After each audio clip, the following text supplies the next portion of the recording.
Today, we're going to learn something called the direct comparison test. There's going to be two different comparison tests, but we'll start with the direct comparison test.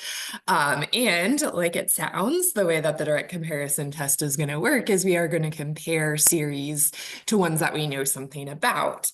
So if we look at this particular series that I have here, let's think about this one.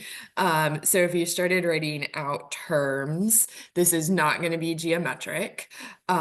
All of the n's appear in the denominator. So if I looked at the limit as n approaches infinity, I'd get 0. So the test for divergence does not work.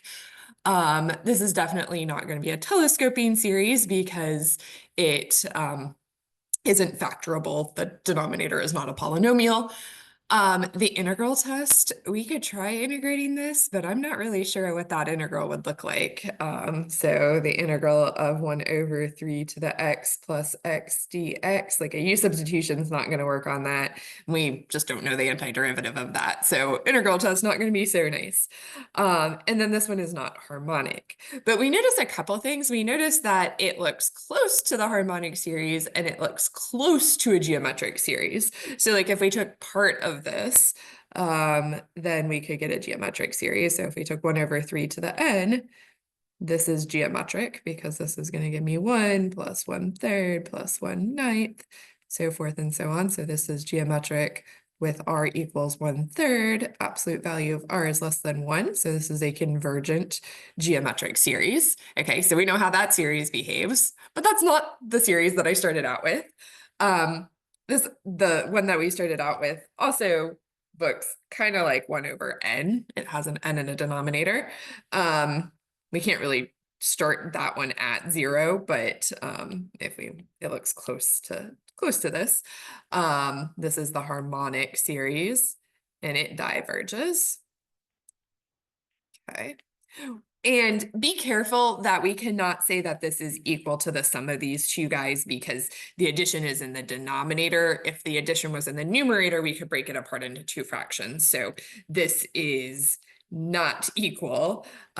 So be careful that it might be tempting to try and break it apart like that, but we can't.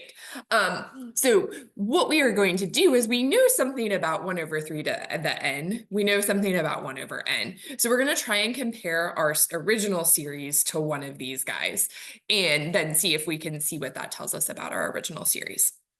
Okay, so let's ask ourselves, how do the terms of the original series compare to 1 over 3 to the n? What's bigger, what's smaller? And then we'll ask the same thing about 1 over n. So 3 to the n plus n, if I just look at the denominators, that's going to be bigger than 3 to the n because it's got more stuff to it. So if I flip that fraction and make it 1 over 3 to the n plus n and 1 over 3 to the n, if the denominator is bigger, then the fraction is going to be smaller. So the inequality flips. Okay, so what that's telling me is that each of the terms of my original series are smaller than the terms of 1 over 3 to the n. So let's think about what that looks like, maybe graphically a little bit. It's kind of hard to graph these, but so I'll use red for my original series and blue for the new one. So the blue series, maybe has some terms, they're getting a little bit smaller. Our red series has pieces that are smaller than that. What we know is that the blue series converges. If I add up all of those little dots, then I'm going to get a finite number. I'm going to get a number out. Okay. So what happens if I add all the red dots together? If I add all the blue dots together, they add up to a specific number. The red dots are all smaller than the blue dots. So if I add them all together, I'm also going to get a finite number. Does that make sense? Hopefully it does. So this is the direct comparison test. So because our terms of our series are smaller than those of a convergent series, our series is going to converge. And this is really going to be by the direct comparison test, which I haven't told you what that says yet, but I will in a second. Since this series has terms smaller than those,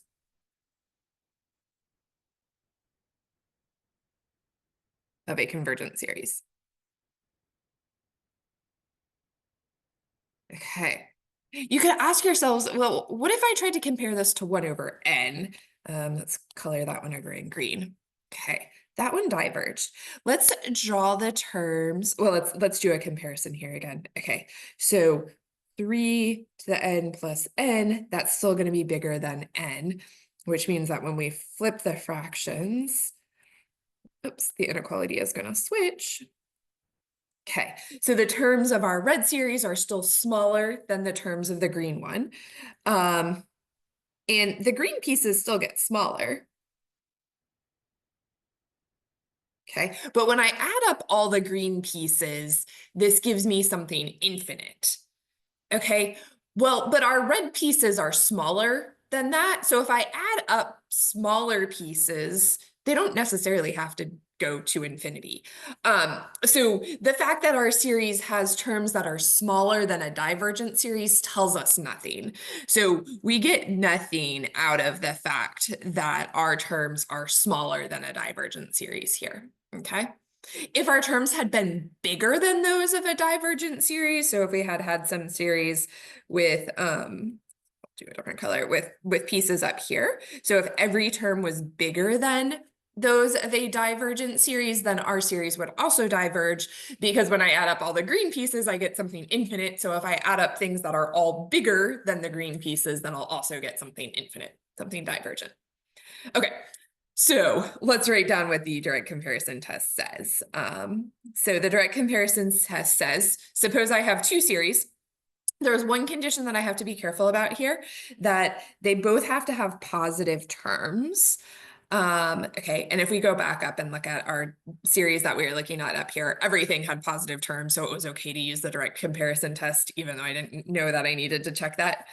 Okay, so if we have 2 series that both have positive terms, if A sub n is less than or equal to B sub n, so if A sub n has the smaller terms, B sub n has the bigger terms, then if B sub n converges, if the bigger thing converges, then the smaller thing also converges. Or the second piece is if the smaller thing diverges, then the bigger thing also diverges. Okay, so the direct comparison test kind of makes sense if you think through it. So like, I hope that you understand the intuition behind it. And if you don't, let me know in class. Let's go ahead and do a couple examples here. Okay, so with the direct comparison test, the thing is we have to figure out what to compare it to, and we need to compare to something that I know whether it converges or diverges. That's the trick. Okay, so let's look at this one. This one indeed has positive terms. That's good.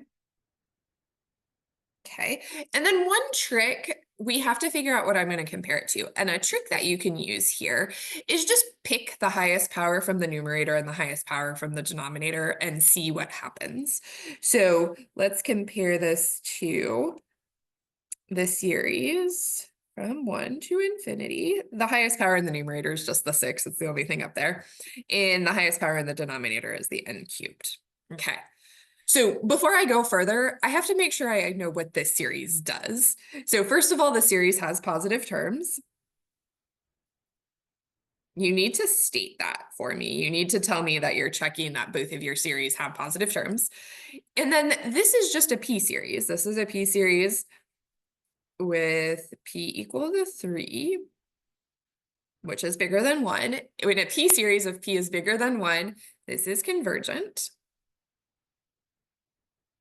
Okay, so that's good. We know what our new series does. Okay, so now let's try and compare the terms of these two. So n cubed plus n plus 4, that's bigger than n cubed.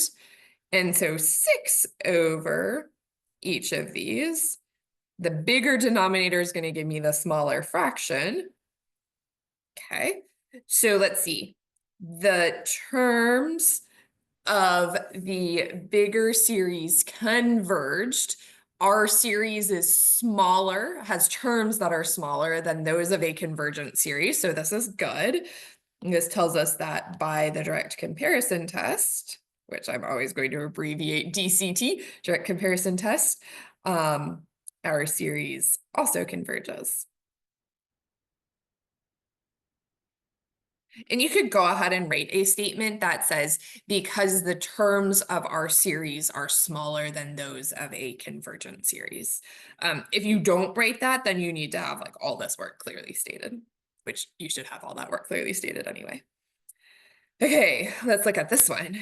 Okay, so these terms are going to be positive. Okay, that's good. Because we're just looking at the nth root of 2, that's always going to be positive, and then n is positive when n is bigger than 1. Okay, the nth root of 2, I have no idea what that does. I don't know what that does as a series. So I think that the easiest thing to compare this to will just be 1 over n. So just keep that n in the denominator and get rid of the nth root of 2. We know that this is harmonic and hence divergent. And it also has positive terms. Okay, and so now let's compare these two pieces. So they have the same denominators, and the numerator is the only thing that is different. Okay, you might want to take this into your calculator, do a few calculations, like find the third root of 2, the fifth root of 2, the sixth root of 2. Turns out this piece is always bigger than 1. And so if the numerator is always bigger, then the whole fraction is always going to be bigger. So we get this inequality here. And so what this is telling us is that the terms of our original series are bigger than those of a divergent series. So if we're adding up things that are bigger than the things that diverge, then our series will also diverge. So our series diverges by the direct comparison test, since the terms are all bigger than those of a divergent series.